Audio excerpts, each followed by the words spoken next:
오늘 계속해서 누가복음 1장 말씀을 살펴봅니다. 근데 누가복음 1장이 생각보다 길어요. 저희들이 오늘 읽은 본문은 67절부터 75절인데 이 본문을 바로 시작하면 여러분이 무슨 이야기를 하는지 그 방향을 조금 놓칠 수 있을 것 같아서 67절 이전에 어떤 내용이 기록되어 있는지 잠깐 내용을 요약해서 정리해 드리겠습니다. 아주 오래전 있었던 일입니다. 예수 그리스도께서 이 땅에 태어나시기 1년 반쯤 전에 천사 가브리엘이 사가랴라는 제사장을 찾아옵니다. 사가랴는 어떤 사람이었냐면 그의 부인은 엘리사벳이었는데 이 부부는 아기를 몹시 갖고 싶었어요.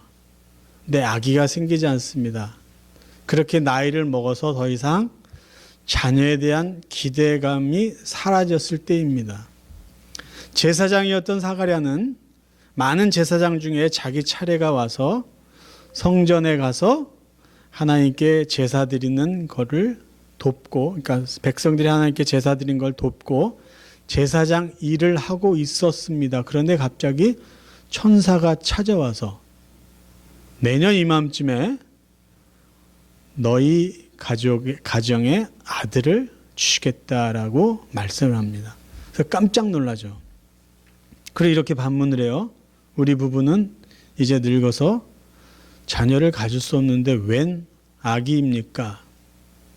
그랬더니 이 천사 가브리엘이 기분이 나빴는지 몰라도 왜 그것을 믿지 못하느냐 그러면서 앞으로 아기를 낳을 때까지 말을 못할 것이다 라고 하고 이 아들의 이름을 요한이라고 정하라.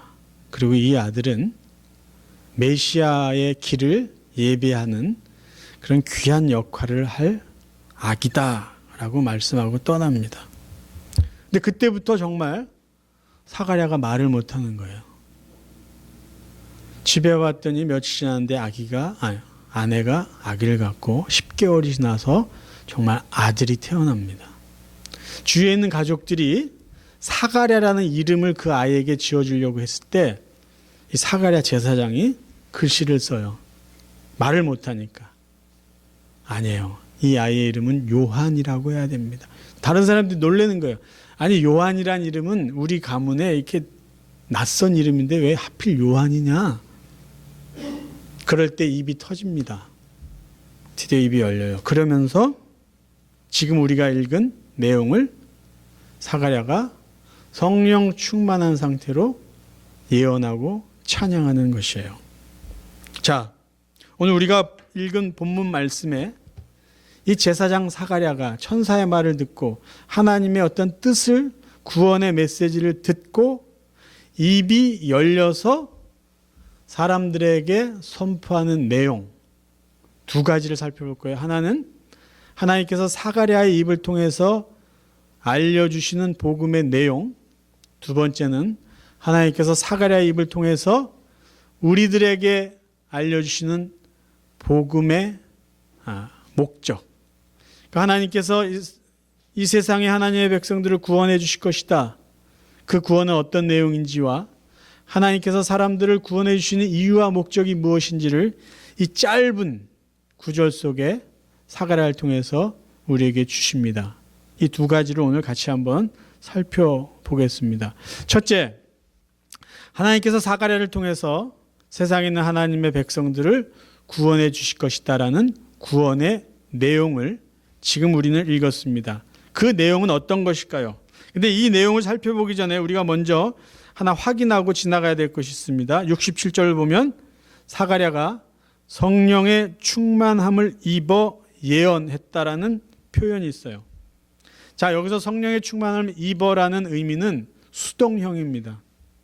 그러니까 지금 사가랴가 스스로 어떻게 성령의 충만한 상태에서 자기가 품고 있고 생각하고 고민하고 있었던 것을 말하는 것이 아니라 하나님께서 그에게 성령의 충만함을 부어주셔서 그로 하여금 말하게 했다라는 것이에요.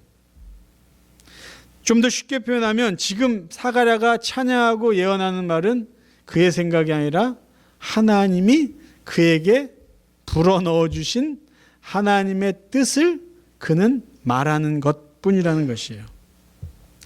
사가랴 입술을 통해서 하나님께서 말씀하신 것이 바로 구원의 내용인데, 첫 번째 구원이라는 것은 하나님께서 그의 백성을 속량하셨다라는 것입니다.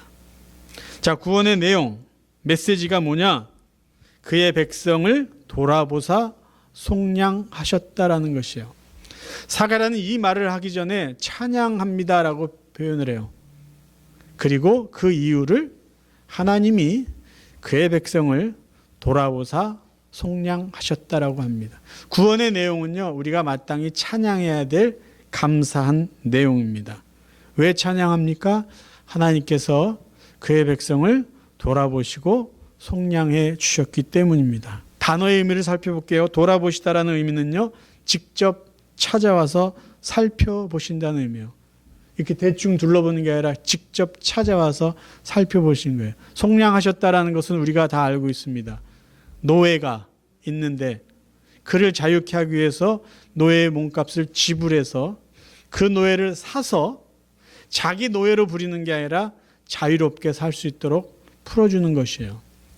하나님께서 우리를 구원해 주셨는데 어떻게 해요? 직접 찾아오셔서 우리를 살펴보시고 우리의 죄값을 예수님을 통해서 대신 지불하게 하시고 우리를 자유롭게, 죄에서 자유롭게 더 나아가서 하나님의 자녀가 되게 해 주셨다라는 것이에요. 그게 구원의 복음의 내용입니다.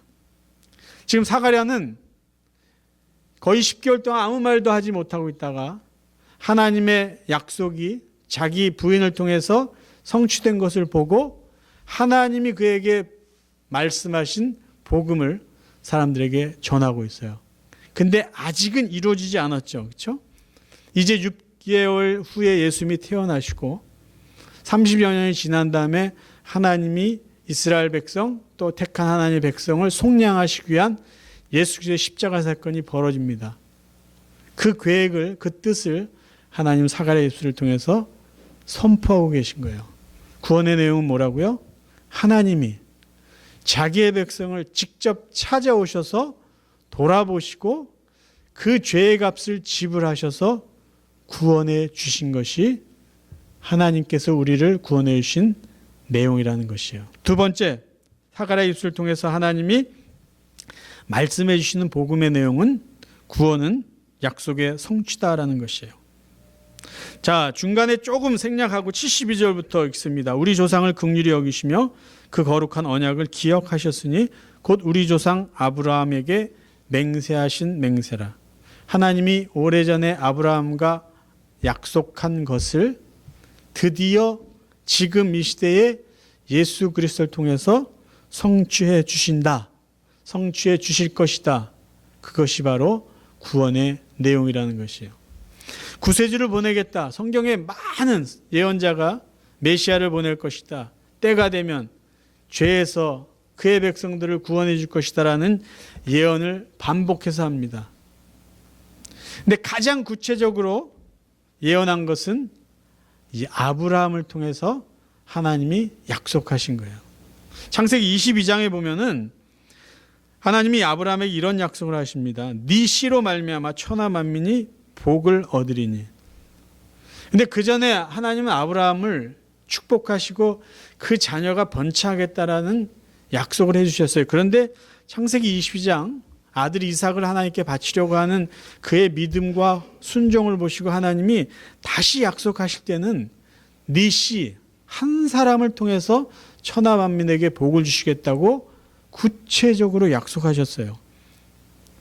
네 후손들이 아니라 너의 씨 한 명을 통해서. 이것을요, 사도 바울은 정확하게 그리스도다라고 해석을 해줍니다.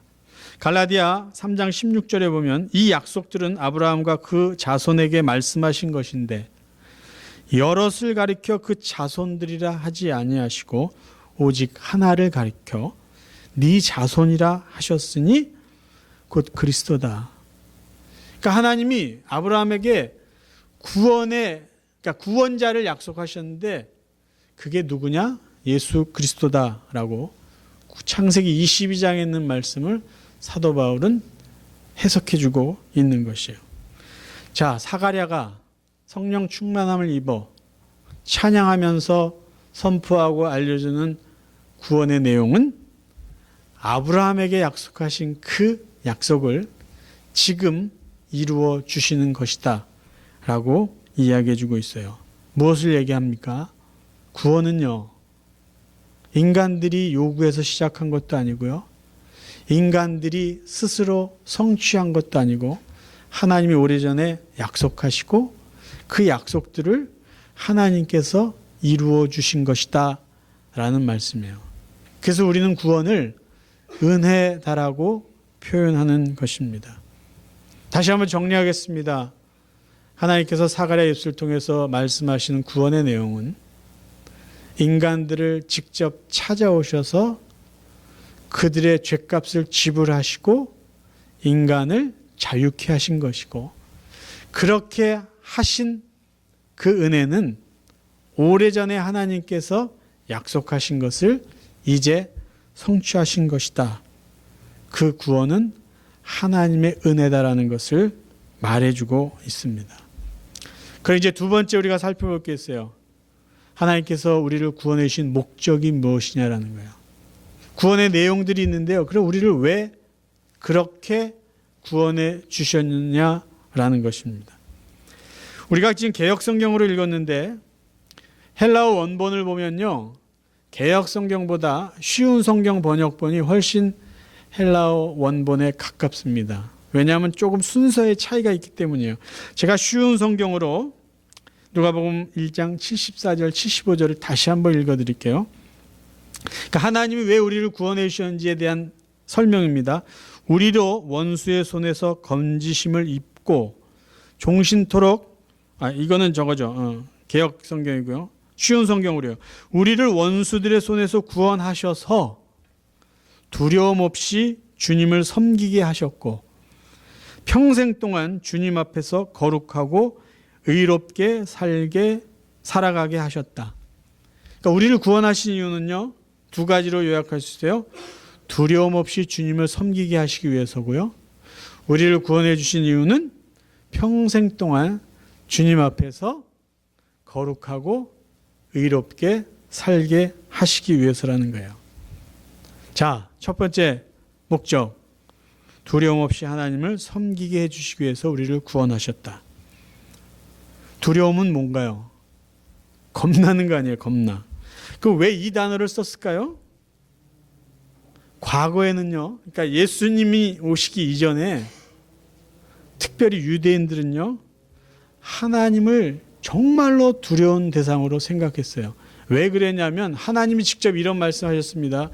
너희를 나 보면 죽여버릴 거야. 쉽게 말하면 그런 거예요. 나를 보려고 하지 마. 그럼 너희들은 죽게 돼 있어. 이 말을요, 모세에게 하셨어요. 출애굽기 10장 28절. 모세에게 이르되 너는 나를 떠나가고 스스로 삼가 다시 내 얼굴을 보지 말라. 내 얼굴을 보는 날에는 죽으리라. 하나님이 사실 모세와 대면해서 말씀도 하시고 율법도 주셨는데 나를 더 이상 보려고 하지 말라는 거예요. 하나님은 거룩한 분이기 때문에 죄가 있는 인간이 하나님의 거룩함을 볼 때 그 거룩함에 눌려서 죽게 되어 있다는 것이에요. 또 다른 말씀 보면 사사기 13장 22절에요.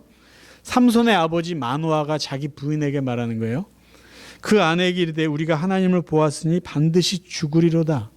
하나님의 천사가 와서 그에게 아들이 있을 것이고 그 아들이 나실인으로 이런 일을 할 것이다 라고 들은 마노아가 놀란 거예요. 천사를 보고도 하나님을 본 것처럼 생각해서 우리 죽을 거야 이제. 그렇게 유대인들은 하나님을 두려워했습니다. 실제적으로 우리가 구약 성경을 보면 확인할 수 있어요. 하나님 말씀 잘 안 듣고 불순종하고 하나님한테 대들면 하나님 이스라엘 백성이라도 어떻게 했죠? 그냥 죽여버리셨어요. 그냥 사정 안 봅니다. 심판하시고 죽이시는 무서운 분이 하나님이셨어요.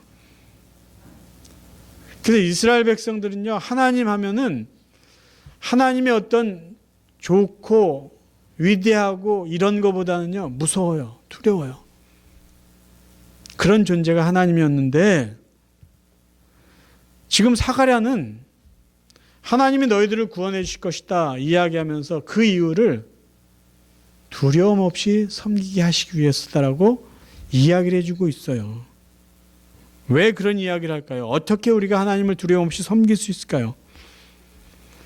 예수 그리스도 통해서 죄 용서 받은 사람은요, 신분이 바뀌는데 죄인에서 하나님의 자녀로 바뀝니다. 자, 요한복음 1장 12절, 영접하는 자 곧 그 이름을 믿는 자들에게는 하나님의 자녀가 되는 권세를 주셨다고 되어 있어요. 권세, 다르게 표현하면 특권이에요. 어떤 특권이냐? 두려운 하나님을 감히 아버지라 부를 수 있는 특권이 생겼다라는 것이에요. 하나님은 예수님이 이 세상에 오셔서요, 하나님을 유대인들이 그렇게 두려워하는 하나님을요, 아버지라는 언어를 사용하셔서 부르셨어요. 아버지, 아버지, 아버지. 그리고 사람들에게도 너희들은 하나님을 아버지라 부르면서 기도해라라고 가르쳐 주셨어요. 구원을 다른 말로 표현하면요, 죄인이 하나님의 자녀가 되었다라고 표현할 수 있어요. 조금 전에 이야기한 걸로 하면 속량하신 건데 우리의 죄값을 예수님이 대신 지불하시고 우리를 하나님의 자녀로 입양하신 것이 구원이에요. 그래서 로마서 8장 15절, 너희는 다시 무수하는 종의 영을 받지 아니하였고 양자의 영을 받았으니 아바 아버지라 부르짖느니라. 거의 똑같은 말이 갈라디아 4장 6절에 있어요. 너희가 아들인 거로 하나님이 그 아들의 영을 우리 마음 가운데 보내사 아바 아버지라 부르게 하셨느니라. 우리가 하나님의 자녀이기 때문에요, 하나님을 아빠 아버지라고 부를 수 있게 되었다는 것이에요. 왜 우리를 구원해 주셨다고요? 더 이상 하나님을 무서워하지 말아라. 하나님 우리의 아빠다, 우리의 아버지다. 어떤 아빠, 어떤 아버지? 우리가 기도할 때 우리의 기도를 들어주시고 우리가 요구한 것보다 더 좋고 가장 좋은 것을 주시는 그 하나님이 우리의 아빠, 아버지이시니까 두려워하지 말아라. 가까이 나아가라. 그렇게 하나님을 섬겨라. 그렇게 하기 위해서 우리를 구원해 주셨다라는 것이에요. 두 번째, 하나님 우리를 구원해 주신 목적은요, 평생 주님 앞에서 거룩하고 의롭게 살게 하시기 위해서 구원해 주셨습니다. 평생 하나님 앞에서 거룩하게 살고 의롭게 살라고 구원해 주셨다는 것이에요. 여러분, 구원받은 성도들은요, 거룩하게 살아야 될 책임이 있습니다. 성경에 가장 많이 반복되는 단어를 찾으라 그러면 사랑이라고 찾을 수 있어요. 사랑. 그 다음에 뭘까 제가 찾아봤더니 거룩이라는 단어예요. 제가 이 말씀 준비하면서 컴퓨터로 그걸 찾았는데 조금 놀랐어요. 거룩이라는 단어가 이렇게 많은가. 사랑 다음으로 많은 단어예요. 사랑이 519번, 거룩이라는 단어가 447번. 그러니까 성경은 이렇게 정의할 수 있어요. 사랑과 거룩을 강조한 책이다. 자, 여러분에게 제가 몇 번 말씀드렸는데 왜 하나님이 이스라엘 백성을 애굽에 종살이하고 있는 그들을 구원해 주셨을까요? 그들을 해방시켜 주셨을까요? 야, 우리 백성이 애굽 남의 나라 가서 노예로 사는 게 너무 불쌍하니까 내가 저들을 건져줘서 좀 마음 편하게 살고 하고 싶은 거 마음대로 하고 먹고 싶은 거 많이 먹게 해줘야지. 그래서 구원해 주셨나요? 절대 그렇지 않습니다. 하나님이 이스라엘 백성을 애굽에서 구원해 주신 가장 중요한 목적은요, 하나님의 나라를, 거룩한 하나님의 나라를 만들어서 이 세상에서 거룩한 제사장처럼 살아갈 수 있도록 하기 위해서 이스라엘 백성을 노예에서 구원해 주셨어요. 레위기 11장 45절, 나는 너희의 하나님이 되려고 너희를 애굽 땅에서 인도하여 낸 여호와라. 내가 거룩하니 너희도 거룩할지어다. 거룩을 위해서 거룩한 하나님의 백성으로 거룩한 하나님 나라를 이루어가라. 그런 정말 거룩한 목적을 이루기 위해서 그들을 구원해 주셨는데 이스라엘 백성은 어떻게 자꾸 생각하냐면 애굽에서보단 좀 편해야 되지 않느냐, 애굽에서보단 좀 더 잘 먹어야 되지 않냐, 계속 그런 식으로 생각하면서 광야에서 살다 보니까 하나님께 야단을 맞을 수밖에 없었다라는 것이죠. 우리를 구원해 주신 이유가 뭘까요? 동일합니다. 마찬가지예요. 우리를 죄에서 구원해 주신 이유는요, 이 세상에서 예수 안 믿는 사람보다 조금 더 편하게 살고, 이 세상에서 예수 안 믿는 사람보다 좀 더 넉넉하게 살라고 우리를 구원해 주신 게 아니고, 이 세상에서 하나님의 거룩함을 드러내고, 이 세상에서 다른 사람들보다는 거룩하게 살라고 우리를 구원해 주셨다는 것이에요. 성경 몇 구절을 제가 읽어드리겠습니다. 에베소서 1장 4절. 창세전에 그리스도 안에서 우리를 택하사 우리로 사랑 안에서 그 앞에 거룩하고 흠이 없게 하시려고, 흠없고 거룩하게 살게 하시기 위해서 우리를 택하고 구원해 주신 거예요. 데살로니가전서 4장 3절. 하나님의 뜻은 이것이니 뭐요? 너희의 거룩함이라. 음란을 버려라 라고 말했어요. 하나님의 뜻은요, 우리가 거룩하게 사는 것이에요. 로마서 12장 1절. 그러므로 형제들아, 내가 하나님의 모든 자비하심으로 너희를 권하노니 너희 몸을 하나님께서 기뻐하시는 거룩한 산 제물로 드려라 하는 거예요.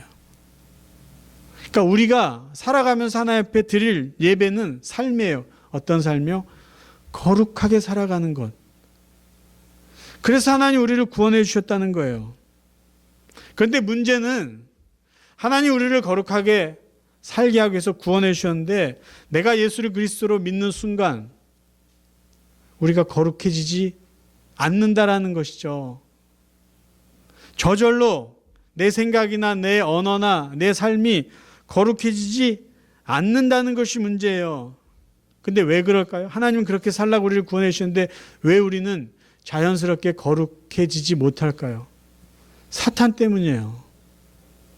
사탄이 우리의 마음속에 온갖 잡다한 생각, 지저분한 생각, 음란한 생각, 부정적인 생각, 그런 걸 계속 집어넣어요.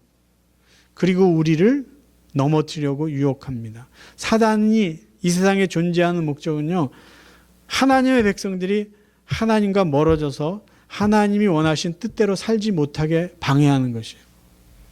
여러분 경험해 보셨을 거예요? 기도하는 중에도 그 기도하는 시간만, 그게 얼마나 거룩한 시간이에요. 근데 기도하는 시간에도요, 사탄은 우리 마음속에 잡생각을 집어넣습니다. 저는 그걸요 가끔 경험해요. 새벽에 열심히 기도하는데 갑자기요 별 희한한 생각들이 불쑥불쑥 들어와요. 전혀 제가 원하지 않았던 생각이에요. 전혀 저는 그거를 생각하고 싶지도 않은 생각들이에요. 악한 생각들, 음란한 생각들, 이상한 걱정거리가, 도대체 이 생각은 왜 들어왔지? 사단이 하는 장난이에요. 그러니까 저희들은 아무리 내가 거룩하고 고결하게 살려고 해도 사단이 그렇게 놔두지 않는다라는 것이에요. 대표적인 게 성적인 유혹이죠. 이 성적인 유혹은요, 남녀노소를 불문하고 끊임없이 유혹하는 사단의 속임수입니다. 그래서 사도 바울은 이런 이야기를 했어요. 고린도전서 10장 12절에 그런즉 선줄로 생각하는 자는 넘어질까 조심해라. 사단의 전략 중에 하나요, 조금 성숙하다, 내가 조금 신앙생활을 했다라고 자신이 쌓은 사람들을 더 집중 공략하기 때문이에요. 나는 괜찮아. 내 믿음은 절대 흔들리지 않을까. 나는 언제나 깨끗하고 고결한 생각과 삶을 살 수 있어 라고 하면 더 사단은 공격한다는 것이에요. 자, 그럼 어떻게 우리가 거룩한 삶을 살아갈 수 있을까요? 저희는 절대로 사탄을 이길 수 없습니다. 절대로 사탄을 이길 수 없어요. 1대1로 싸워서는요. 왜냐하면 사탄은 귀신 아니에요, 귀신. 우리보다 더 지혜롭고 우리보다 더 교묘하고 우리보다 더 전략이 많습니다. 집요합니다. 포기하지 않습니다. 절대로 우리는 사탄을 1대1로 상대해서 이길 수 없어요. 그래서 우리가 구원받은 목적대로 거룩하게 살기 원한다면 사단이 우리를 집요하게 공격하고 유혹할 때마다 우리는 하나님의 도움을 요청해야 된다는 거예요. 왜 요청해야 되냐?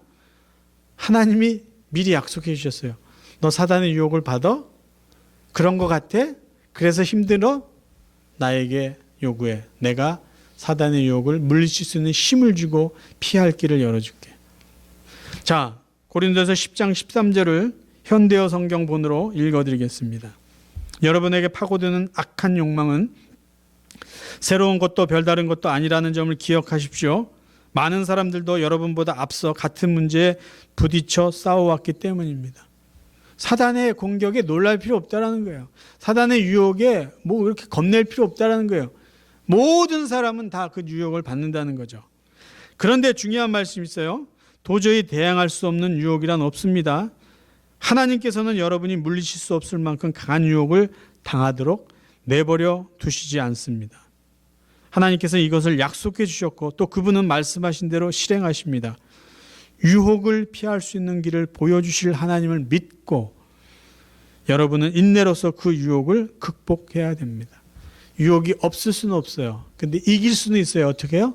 하나님이 도와주시기 때문에 그것을 믿고 하나님께 도움을 청하라는 거예요. 데살로니가 후서 3장 3절에 이런 말씀이 있습니다.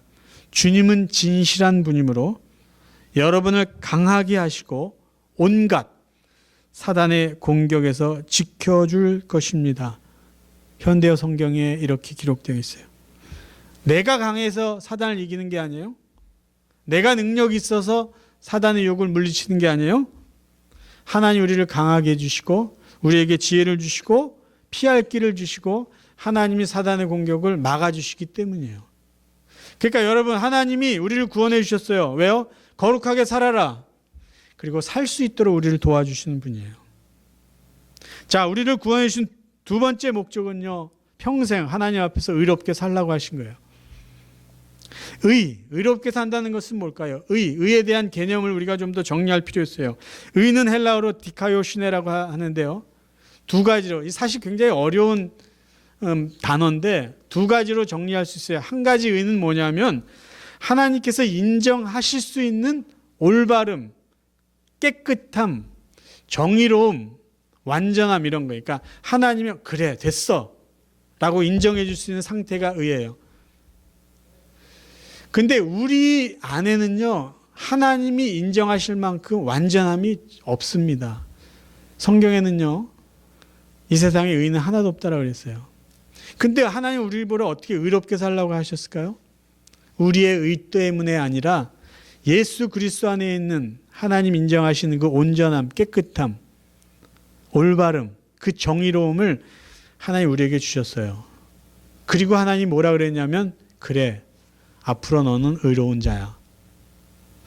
예수 그리스도께서 주신 의를 통해서 우리는 의롭게 살 수가 있어요. 의에 대한 두 번째 정의는 이렇습니다. 책임으로 주어진 정의 이렇게 사전적으로 해석할 수 있는데요. 좀 더 쉽게 표현하면요. 이 의는 첫 번째 의는 구원받을 때 필요한 의라고 그러면 두 번째 의는 구원받은 자가 살아가야 될 삶의 모습으로서의 의예요. 의롭게 산다라는 말은요. 하나님과의 관계 속에서 책임을 다하며 살라는 말씀이에요. 책임을 다해라. 좀 더 쉽게 제가 설명드리겠습니다. 우리가 살아가는 인간관계 속에서도 의가 있어요. 의. 부부 간에도 의가 있어요. 그렇죠? 친구 간에도 의가 있고요. 직장 안에서도 상사와 직원과의 의가 있어요. 부모와 자식 간에도 의가 있습니다. 이걸 좀 쉬운 우리들의 단어로 표현하면 의리라고 말할 수 있어요. 의리. 의리는 뭐냐면 해야 될 일을 해야 되고 하지 말아야 될 것을 하지 않는 거예요. 자, 부부관계의 의는 뭐죠? 남편이 아내에게 해야 될 일을 해야 돼요. 하지 말아야 될 것을 하지 말아야 돼요. 아내는 남편에게 해야 될 일을 해야 되고 하지 말아야 될 것을 하지 않는 게 이게 부부의 의예요. 근데 해야 될 거는 안 하고 하지 말아야 될 것을 한다. 그럼 깨지는 거예요. 무책임한 사람이 돼요. 친구 간에도 아무리 친해도 할 일과 하지 말아야 될 일이 있어요. 자, 하나님 앞에서 의롭게 살라는 건 뭐죠? 하나님의 자녀로, 하나님의 백성으로, 성도로 하나님께 해야 될 일을 해야 돼요. 하나님께 하지 말아야 될 것을 하지 않는 게 이게 의예요. 의무와 책임을 다하는 삶입니다. 내가 너희를 구원했으니까, 내가 너희를 자녀로 입양했으니까 자녀답게 살라는 거예요. 할 거나 하고 하지 말 거 하지 말아라. 그렇게 살라고 하나님 우리를 구원해 주셨다는 거예요. 제가 여기까지 설교 준비를 이렇게 잘 마무리하면서 갑자기 저에게 드는 질문이에요. 근데 하나님은 왜 우리를 하나님 앞에서 이렇게 책임 있게 살라고 요구하시는 건가? 왜 굳이 그렇게 살라고 우리를 구원해 주셨는가라는 질문이 제 속에 드는 거예요. 그리고 말씀을 찾아봤더니 하나님은 이미 그의 백성들에게 하나님의 의를 약속해 주셨어요. 하나님의 의, 반대로 이야기하면 하나님은 하나님의 백성들에게 하셔야 될 책임을 미리 약속해 주셨다는 거예요. 자, 요한복음 10장 28절을 읽겠습니다. 내가 저희에게 영생을 주노니 영원히 멸망치 아니할 터이요 또 저희를 내 손에서 빼앗을 자가 없느니라. 무엇을 약속하셨냐면요, 내가 너희를 구원해 줬잖아. 근데 이 구원을 끝까지 지켜줄 거야. 걱정하지 마라. 하나님의 책임을 약속해 주셨어요.